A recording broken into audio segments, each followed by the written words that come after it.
श्री गोपाळ कृष्ण भगवान की जय। लीळा नंबर 325चा उर्वरित भाग। माझे बरेच नुकसान झाले, असं का तर जा पलीकडे, तेथे सोन्या रुपयाच्या राशी आहेत, त्यातून तुला नेता येतील तेवढे घेऊन जा. मग तो गेला व चादरीत गाठोडे बांधून घेतले आणि विचारले, आता मी परत जाऊ कसा? त्यांनी सांगितले, हा हत्ती जाईन ना, त्यांच्यासोबत जा. त्याने परत त्यांचे शेपूट धरले. मग तो हत्ती त्याला घेऊन आला, धन घरात टाकले.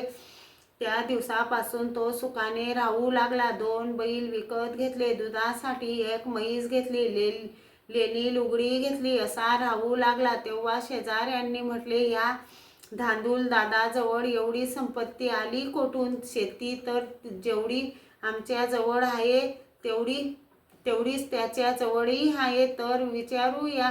मग एका शेजाऱ्याने विचारले, हा धांदूल दादा, तुला हे एवढे वैभव कोठून आले? त्याने सर्व गोष्ट सांगितली. शेजारी म्हणू लागले, तर मग आम्हाला नेशील का? तुझ्यामुळे आमचाही फायदा होईल. धांदूलाने हो म्हटले आणि एके दिवशी तो हत्ती आल्यानंतर त्याचे शेपूट धरले व इतरांनी एकमेकाला धरले. असे जात असताना एकाने विचारले, हा धांदूल दादा, तेथे काय काय मिळते?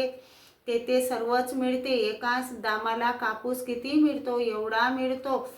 म्हणून त्याने आपल्या हाताने करून दाखविले. त्यामुळे साहजिकच हात सुटले आणि सर्व खाली पडून ग्रतपान झाले. तसा हा सहकुटुंबी मोक्षाला जाऊ पाहत आहे.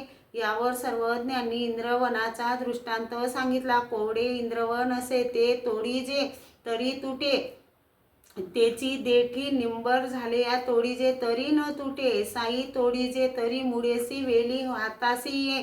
तसे नातेवाईकातही थोर, ममता व वयाने वृद्ध अशा दोन्ही बाबतीत अयोग्य अशा पुरुषास खूपच निरूपण करून संन्यास दिला तर तो द्रव्य घेऊनच निघतो. मला वृद्ध काळात काही अडीअडचणीच्या प्रसंगी औषध पाण्यासाठी उपयोगी पडेल, परंतु सर्वस्वाचा त्याग करीत नाही. श्री गोपाळ कृष्ण भगवान की जय।